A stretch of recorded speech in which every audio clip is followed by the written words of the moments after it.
벌써 7월 마지막 주일을 맞이했습니다. 오늘 또 예배드리는 우리 모든 성도님들 삶 속에 우리 주님이 주시는 신령한 은혜와 은혜와 복이 늘 충만할 수 있기를 간절히 축복합니다. 2024년 한 해를 시작하고 벌써 절반이 지나가고 또 7월 때까지 이렇게 지나가고 있는데 여기까지 주님께서 은혜로 우리를 인도해 주셨습니다. 주님 앞에 서는 날 정말 부끄러움 당하지 않는 우리 성도님들 되시길 바라고 주님 앞에 설 때 착하고 충성된 종아 잘하였도다라고 칭찬 들을 수 있는 우리 성도님들 다 될 수 있기를 주님의 이름으로 간절히 축복합니다. 이제 오늘 우리가 왜 성령을 받아야 합니까? 라는 주제를 가지고 잠깐 동안 하나님 말씀 들으며 또 함께 은혜 받는 그런 시간을 가지고자 합니다. 성령을 받았다고 했을 때는 주님이 나와 함께 하신다라고 하는 그런 의미가 됩니다. 근데 많은 경우 이제 성령을 받은 사람들에 대해서 오해를 하는 경우들이 많이 있더라고요. 이제 성령에 대해서 오해를 하는 그런 부분들이라도 볼 수 있는데 겉으로 드러나는 어떤 현상이라든지 이런 것들 때문에 성령 받은 사람들에 대해서 비하하기도 하고 또 오해하기도 하는 그런 모습들을 종종 보게 됩니다. 근데 우리가 왜 신앙생활을 하면서 왜 성령을 받아야 되느냐라는 이 질문은 정말 너무나도 중요한 그런 질문 중 한 가지입니다. 우리가 천지 창조 과정을 이렇게 놓고 보면 하나님께서 사람을 만드실 때만큼은 특별하게 하나님의 형상을 따라 사람을 창조하셨다라고 하는 이 말씀을 하고 있습니다. 창세기 2장 7절 말씀 한번 띄워주시고요. 창세기 2장 7절에서는 이렇게 우리에게 말씀하는데 창세기 2장 7절입니다. 같이 한번 읽어봅니다. 시작. 여호와 하나님이 땅의 흙으로 사람을 지으시고 생기를 그 코에 불어넣으시니 사람이 생령이 되니라. 아멘. 하나님께서 사람을 만드실 때 천지창조하실 때 다른 모든 것들은 그냥 말씀으로써 있으라 있으라 있으라라고 말씀하셨지만 말씀으로 창조를 하셨지만 사람만큼은 말씀이 아니라 하나님이 직접 손으로 빚으시고 만드셨다라고 하는 이런 말씀을 우리가 하고 있습니다. 사람을 만드는 재료가 좀 전에 읽은 말씀에서 보면 두 가지가 나오는데 하나는 흙을 빚으셨다라고 되어 있고요. 또 하나는 그 코에 생기를 불어 넣었다라고 하는 이 두 가지 표현을 우리가 볼 수 있습니다. 우리 눈에 보는 이 육체는 흙을 빚어서 모양을 만드신 거고, 그런데 흙을 빚어놨다고 이게 사람이냐? 그게 아니라 하나님께서 그 속에다가 하나님의 영을 불어 넣으셨기 때문에 사람이라고 하는 이름을 가지게 되었다라고 하는 겁니다. 그래서 사람은 이제 겉으로 보이는 이 육체와 우리 안에 있는 영혼, 이 둘로 사실 나눠지게끔 되어 있습니다. 근데 중요한 것은 하나님이 사람 속에 영을 불어 넣으셨을 때 그 영이 누구의 영이냐라고 하는 부분이거든요. 이 부분은 하나님의 영을 우리에게 불어 넣으셨다라고 하는 겁니다. 지금 생기라고 하는 그 단어가 히브리어에서는 루아라고 하는 단어를 사용하는데 그 뜻을 보면 생기, 바람, 호흡, 숨, 영 이런 의미들이 있어요. 근데 그 뒤에 나온 단어 생령이라고 하는 단어 때문에 이 단어를 영이라고 하는 단어로 해석하는 게 오히려 맞다고 하는 그런 부분도 우리가 볼 수 있습니다. 하나님의 사람이 그냥 하고 숨을 쉬었기 때문에 사람이 영적인 존재가 된 것이 아니라 하나님의 영을 사람 속에 집어넣어 주셨기 때문에 사람이 생명을 가진 영적인 존재로 창조가 되었다고 하는 그 이야기인 겁니다. 저와 여러분들 우리가 영적인 존재라는 거 인정되십니까? 영적인 존재는 딱 세 종류밖에 없습니다. 하나님이 영적인 존재고요, 천사들이 영적인 존재고 사람이 영적인 존재입니다. 그 외에는 영적인 존재는 없어요. 나머지는 다 그냥 물질적인 존재, 육적인 존재지 영적인 존재다라고 하는 것은 절대자이신 하나님, 그리고 피조물 중에는 천사들, 사람 이렇게만 영적인 존재로 우리가 분류를 할 수 있습니다. 그리고 또 창세기 6장에서 보면 이제 6장 1절부터 말씀을 보면 사람들이 많아지기 시작하면서 또 하나님의 아들들이 사람의 딸들의 아름다움을 보고 자기가 좋아하는 모든 사람들을 아내로 맞이하는 이런 모습들이 나타나요. 그러니까 이제 그 다음 절 보면 하나님께서 하신 말씀이 같이 읽어볼게요. 여호와께서 이르시되 나의 영이 영원히 사람과 함께하지 아니하리니 이는 그들이 육신이 됨이라. 그러나 그들은 날은 120년이 되리라 하시니라. 자, 지금 사람들 사이에서 딸들도 태어나기 시작했대요. 이거는 그냥 지금 표현대로 보면 하나님의 아들들, 사람의 딸들이라는 이 표현이 나오는데, 그냥 표면적으로 좀 놓고 본다면 하나님의 아들들이라고 했을 때는 셋의 후손들입니다. 가인, 아벨, 셋이 있는데 아벨은 죽었고 가인은 쫓겨났잖아요. 그래서 아벨을 대신한 아들이 셋인데 그 셋의 계보를 타고 내려오는 사람들, 이들을 가리켜서 하나님의 아들들이라고 이야기하고요, 가인의 계보를 타고 내려온 사람들을 사람의 딸들이라고 그렇게 표현하고 있는 그런 부분이에요. 그러니까 하나님에게 속한 자들이 하나님에게 속하지 않은 자들을 보니까 육체적으로 더 아름다운 모습을 가지고 있다는 거예요.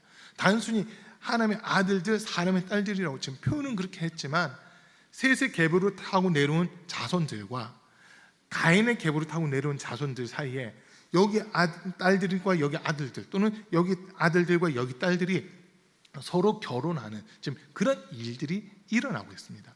그게 왜 이런 일들이 일어나냐 했을 때 사람들이 하나님의 영적인 요구를 쫓아가는 것이 아니라 내 육신의 안목의 정욕, 육신의 정욕, 이생의 자랑이로 이런 것들을 쫓아가다 보니까 내 눈에 보기에 아름다운 사람, 내 눈에 보기에 좋은 사람을 아내로 맞이하는 이런 모습이 되거든요. 근데 하나님께서는 그 모습을 보시면서 이들이 육체가 되었다라고 하시면서 나의 영이 이들과 영원토록 함께할 수 없다라고 하는 이 말씀하시는 겁니다. 처음 사람을 창조하실 때 하나님의 영을 사람에게 불어넣으셔서 하나님과 함께하는 영적인 존재로 만드셨지만 사람들이 육신의 죄, 욕심 이런 것들로 인해서 하나님의 뜻을 따르는 것이 아니라 내 육신의 정욕을 따르는 이런 모습이 되다 보니까 하나님의 영이 더 이상 우리 안에 함께할 수 없는 이런 모습이 되는 거예요. 이것은 이제 죄인의 상태가 됐다는 거거든요. 죄는 이사야 59장에 있는 말씀대로 보면 여호와의 팔이 짧아 구원치 못하심이 아니요 여호와의 귀가 둔하여 듣지 못하심이 아니라 다만 너희의 죄악이 너희와 너희 하나님 사이를 내었고라고 하는 이런 말씀을 우리에게 주고 있습니다. 죄가 하나님과 우리 사이를 분리시키고 단절시키고 있는데 이것이 이제 창세기에 있는 표현으로 나의 영이 더 이상 사람들과 함께 할 수 없다라고 하는 이 표현이 되는 겁니다. 마태복음 1장에서도 계속해서 하신 말씀이 보라 처녀가 잉태하여 아들을 낳으리니 이름을 임마누엘이라 하리라. 이를 번역한즉 하나님이 우리와 함께 계시다 함이니라. 하나님이 사람을 창조하셨던 목적 중 제일 중요한 목적이 함께하기 위함이었습니다. 함께하기 위함, 영적으로 함께하고 주님 은혜와 사랑 가운데 사람이 거하도록 그렇게 창조를 하셨지만 사람들은 욕심을 쫓아 행하다 보니 점점 하나님에게서 멀어져 버리는 이런 모습들이 나타나게 됐다는 거예요.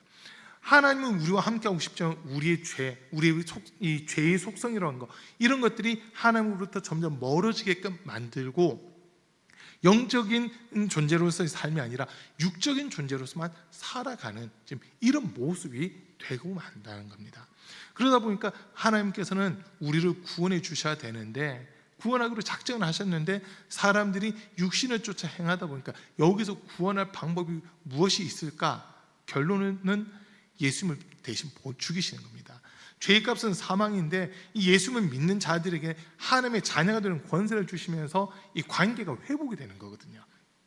그래서 요한복음 1장 12절에서는 영접하는 자 곧 그 이름을 믿는 자들에게는 하나님의 자녀가 되는 권세를 주셨으니라고 하는 이 말을 주시는 겁니다. 믿는 자들에게 하나님의 자녀가 되는 권세, 자녀기 때문에 하나님과 함께 할 수 있는 그 자격을 다시 부여해 주셨다라고 하는 겁니다. 우리가 성령 받아야 되는 이유가 여기 있습니다. 우리가 성령을 받았다 이 말은 바꿔서 얘기하면 내 입술로 예수님이 나의 주님이십니다라고 하는 것을 고백할 수 있는 그런 사람들이 성령 받은 사람이라는 거거든요. 고린도전서 12장 3절 말씀 한번 띄워주시고요. 고린도전서 12장 3절입니다. 같이 읽습니다.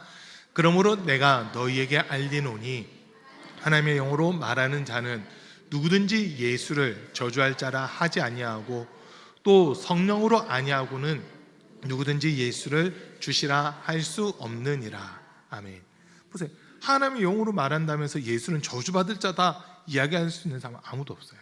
그리고 반대로 성령으로 말하지 않고는 예수님을 주시라고 고백할 수 없다라고 우리에게 이렇게 알려주고 있습니다.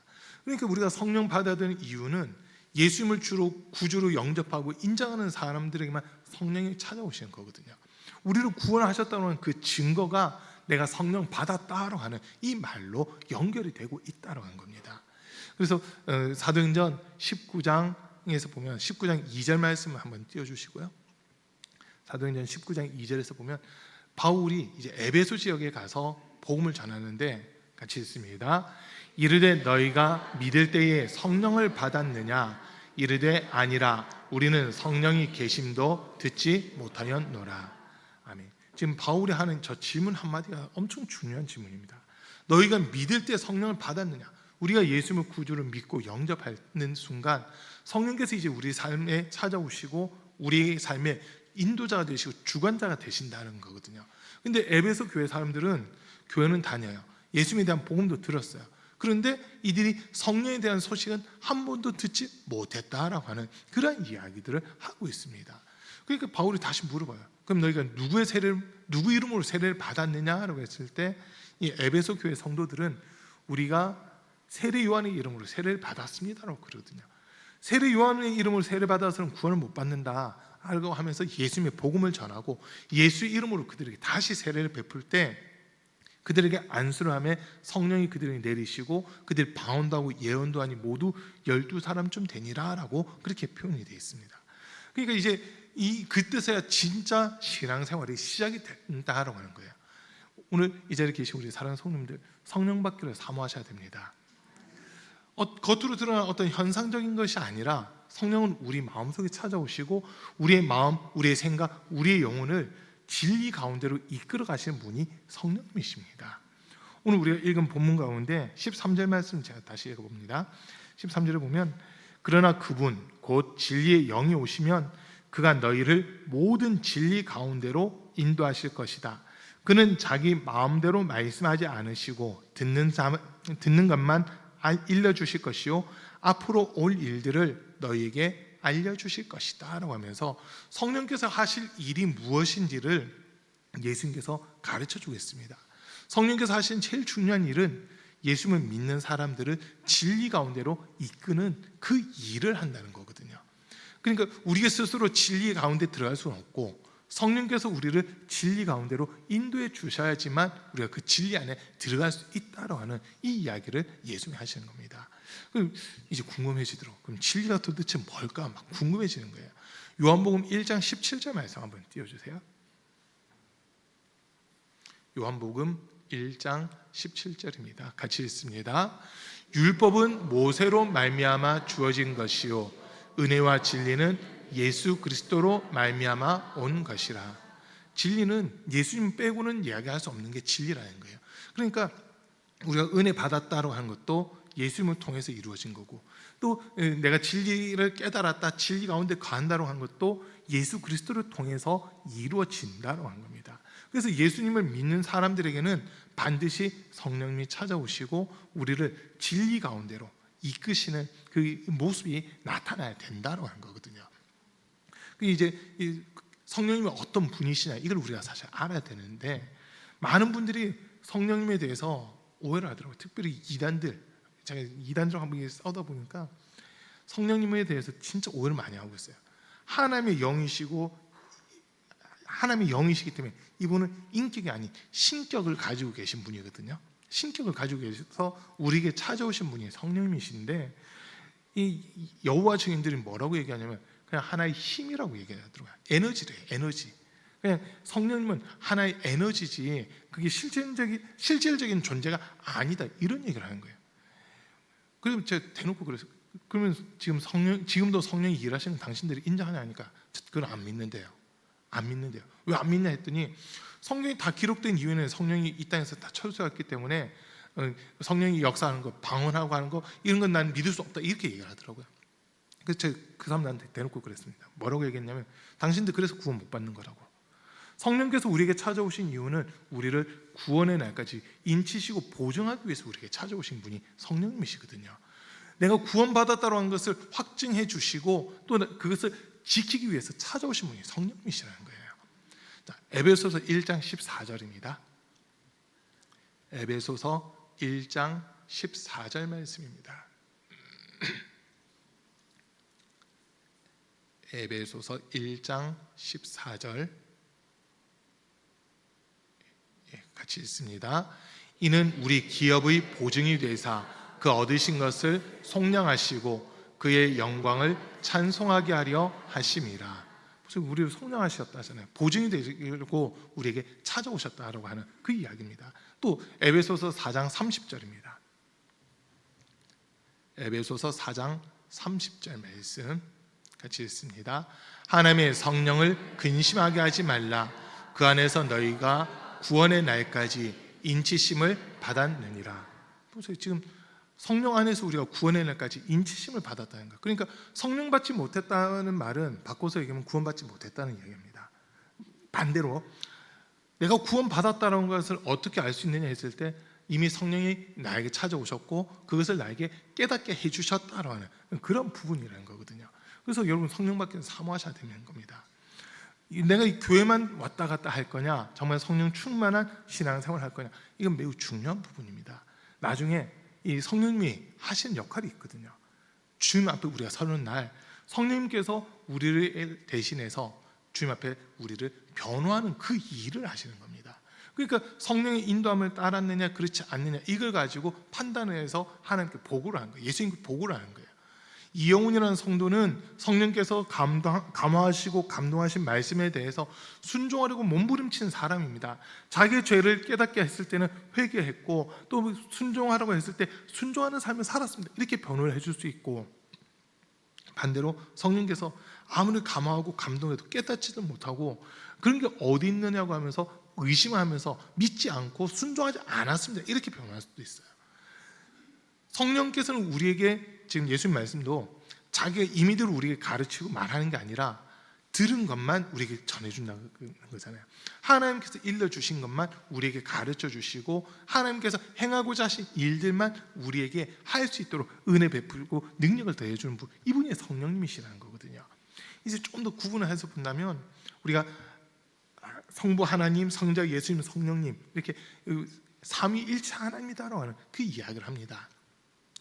예수 그리스도 안에서 하나가 되신 건데 이제 성부 하나님이라 했을 때는 뜻을 세우신 거예요. 모든 사람들이 구원받고 하나님 앞에 설 수 있도록 그 뜻을 세우셨어요. 죄로 말미암아 하나님과 사람 사이에 분리가 찾아오고 단절이 찾아오고 사망이 찾아오고 심판이 찾아왔지만 하나님께서는 이 모든 사람들을 구원하기로 작정하셨습니다. 여러분 이거 인정되세요?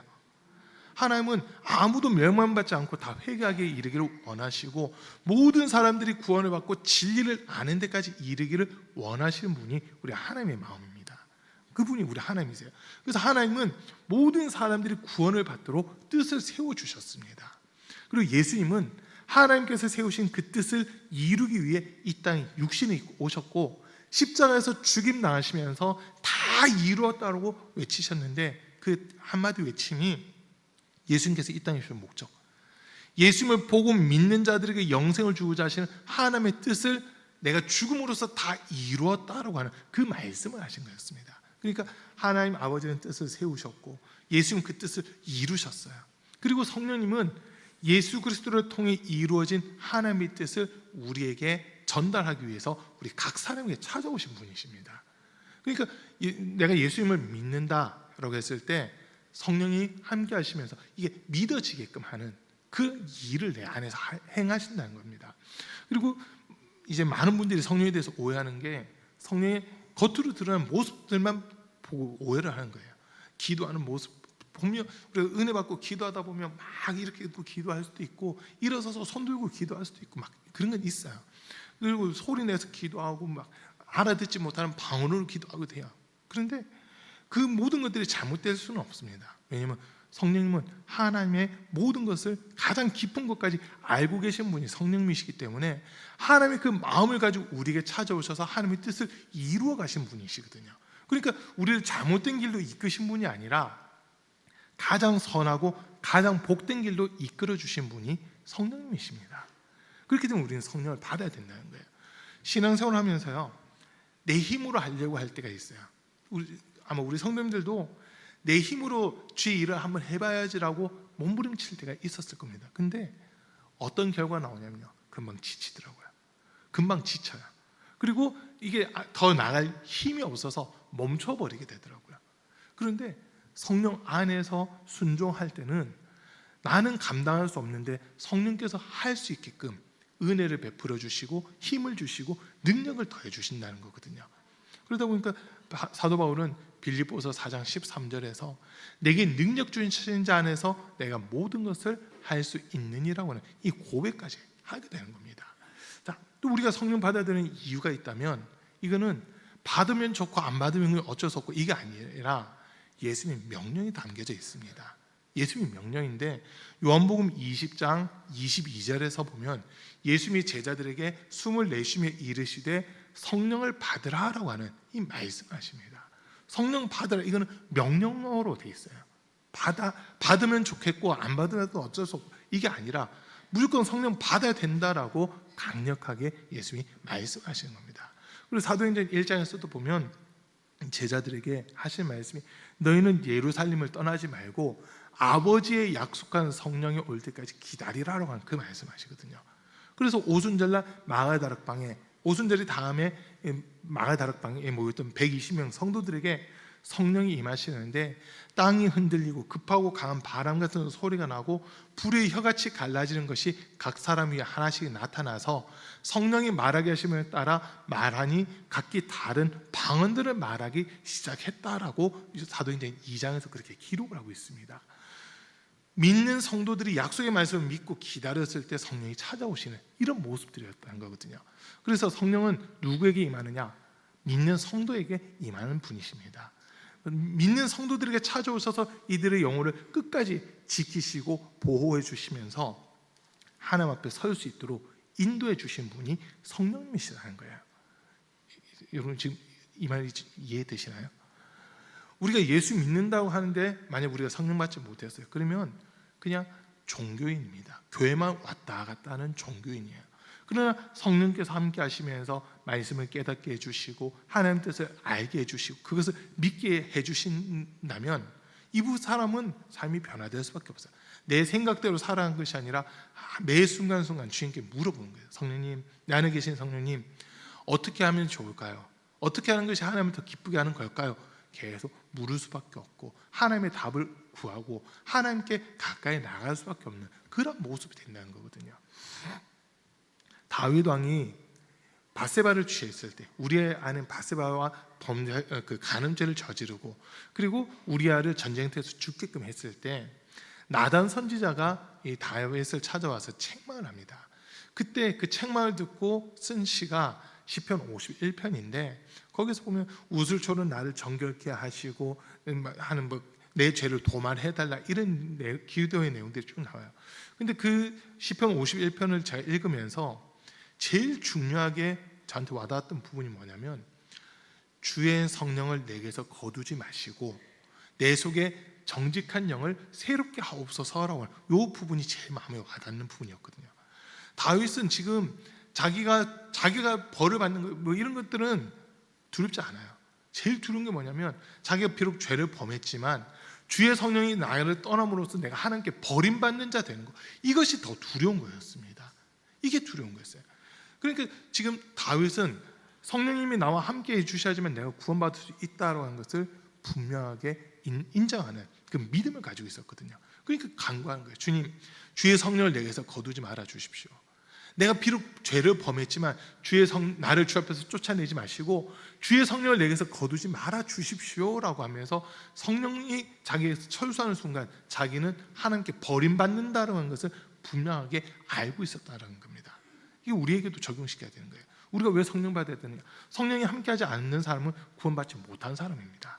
더 정확하게 성령께서 함께할 수 없는 사람은 구원받을 수 없는 사람이라는 거예요.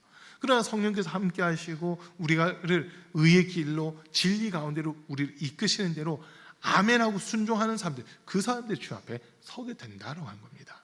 그렇기 때문에 우리는 이 영원한 생명을 얻기 위해서 반드시 성령을 받아야만 된다고 한 겁니다.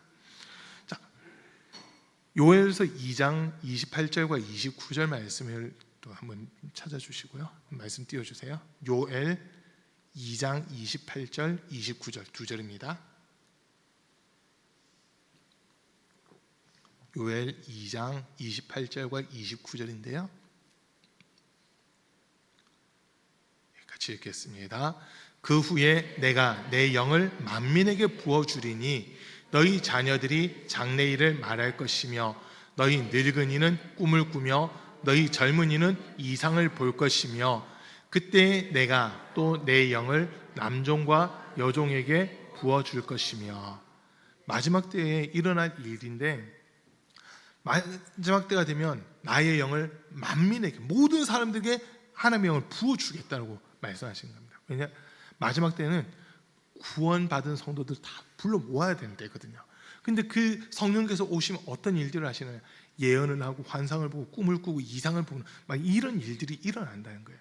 그리고 특별한 사람들만 주느냐? 아니에요. 남종과 여종들에게까지 다 부어주겠다라고 하는 그 약속의 말씀을 주십니다. 그러면 지금 우리가 살아가고 있는 이 시대가 역사적으로 해서 보면 지금 이 순간이 역사적으로는 가장 마지막 시대로 살고 있는 거잖아요. 지금보다 더 뒷시대는 우리가 아직 몰라요. 언제가 마지막인지 모르는데 지금 이 순간이 역사적으로는 제일 마지막 시간이거든요. 그죠? 진행형인데 지금이 제일 마지막 시간이에요. 그리고 또 마지막 시간을 이어가는 거죠. 계속해서 마지막 시간들을 이어가는 건데, 고린도후서 6장 2절에서 보면 보라 지금은 은혜 받을 만한 때요 지금은 구원의 날이로다라고 이야기하는데, 하나님께서 마지막 때 예수님께서 이 땅에 다시 오실 때 구원받은 성도들을 불러 모으셔야 되거든요. 불러 모으셔야 되는데 그때 누구를 부를 수 있느냐? 성령께서 함께하는 사람들을 부르시는 겁니다. 성령께서 함께하는 사람들을 부르는 거예요. 성령께서 함께하지 못하는 사람들은 부를 수가 없어요. 구원받은 사람에게만 찾아오시니까요. 또 고린도전서 3장 16절 말씀을 보면 너희는 너희 몸이 성전인 것과 성령이 너희 안에 거하시는 것을 알지 못하느냐라고 하는 이 표현합니다. 우리 몸이 하나님의 성전이라는 거예요. 그래서 하나님의 성령이 우리 몸을 성전 삼고 찾아와 계시면서 이제 우리 가운데서 우리가 무엇을 어떻게 기도해야 될지도 모르는데, 로마서 8장 26절이요. 우리는 말할 수 없는 다시고 이와 같이 성령도 우리의 연약함을 도우시나니 우리는 마땅히 빌 바를 알지 못하나 성령께서 우리를 위하여 친히 탄식하며 간구하시느니라 라고 하는 이 말씀을 우리에게 주신 겁니다. 그러니까 나를 성전 삼고 찾아오신 성령님이 그냥 계신 게 아니라 지금도 내 안에서 나를 위해 탄식하고 계신다는 거예요. 우리는 무엇을 어떻게 기도해야 될지도 모르는데 성령님은 나를 위해서 탄식하고 계시고 간구하고 계신 거예요. 주님, 이 영혼이라는 성도 살려주세요. 이 영혼 살아야 됩니다. 하나님 앞에 서야 되니까 자신의 죄를 깨닫게 해주시고 정말 예수 그리스도의 피의 공로를 인정하는 믿음 갖게 도와주십시오라고 하면서 내 안에서 나를 위하여 친히 탄식하며 간구하고 계신 분이 성령이시라는 거예요. 여러분, 누군가가 나를 위해 울어준다는 게 진짜 복입니다. 누군가 나를 위해 울어줄 수 있다는 건 진짜 복이에요. 그런데 다른 사람도 아니고 다른 존재도 아니고 하나님의 영이신 성령님이 나 안에서 나를 위해 탄식하며 울어주신다고 한 것은 바꿔서 얘기하면 하나님께서 나를 위해 직접 울어주신다는 거거든요. 나를 가장 염려하고 계시고 나를 가장 걱정하고 계신 분이 우리 하나님이시다라는 그런 의미가 되는 기도 합니다. 그렇기 때문에 우리는 성령 받아도 되고 안 받아도 되고 이거 아니에요. 성령 받으면 좋고 안 받으면 어쩔 수 없고 이게 아니라 성령은 무조건 받아야 됩니다. 요한계시록 2장과 3장에 보면 소아시아 7교회를 향한 말씀들이 좀 기록되어 있습니다. 이제 우리가 오후 예배 때도 요한계시록에 있는 그 소아시아 7교회들을 보게 되는데 거기서 공통적으로 나온 이야기들이 있어요. 그게 뭐냐면 성령이 교회들에게 하시는 말씀을 들을지어다라고 하는 말입니다. 성령은요 교회에 말씀하시는 거예요. 주님의 몸된 교회에 얘기하시고 성전된 우리에게 예수님을 믿고 있는 우리에게 말씀을 해주신 분이 성령이시거든요. 세상을 향해서는 복음 전문할 때 무엇을 어떻게 전해야 될지 가르쳐 주시는 그 역할도 하지만 성령은 세상을 향해서 얘기하는 게 아니라 교회인 우리를 향해서 말씀을 해주신 분이시라는 겁니다. 그러니까 하나님의 뜻을 알기 위해서라도 우리가 사람의 지식으로는 하나님의 뜻을 알 수가 없어요. 고린도전서 2장에 있는 말씀을 쭉 보면 사람 속에 있는 영 외에 누가 사람 사정을 알리요? 하나님의 사정도 마찬가지라는 거죠. 고린도전서 2장 10절 한번 찾아주시고요. 성령은 하나님의 가장 깊은 곳까지 통달하시고서 우리에게 찾아오셨다는 겁니다. 같이 읽습니다. 오직 하나님이 성령으로 이것을 우리에게 보이셨으니 성령은 모든 것 곧 하나님의 깊은 것까지도 통달하시느니라. 아멘. 사람 사정을 사람 속에 있는 영만 알고 있어요. 그러니까 하나님께서 나에게 보내주신 그 영이 내 사정을 알고 계시기 때문에 나는 내 사정을 몰라요. 그러나 내 안에 계신 영이신 성령님은 내 사정을 아시기 때문에 아까 말씀드린 대로 나를 위하여 친히 탄식하며 간구하고 계신다라고 하는 겁니다. 내 안에서 근심하고 계시고요, 나를 위해 탄식하고 계시고 또 간구하고 계신 분이 성령님이시거든요. 근데 내가 성령 받지 않는데 보세요. 나를 위해 누가 기도를 합니까? 내가 성령 받지 않으면 나를 위해 기도해 줄 자가 없다는 거예요.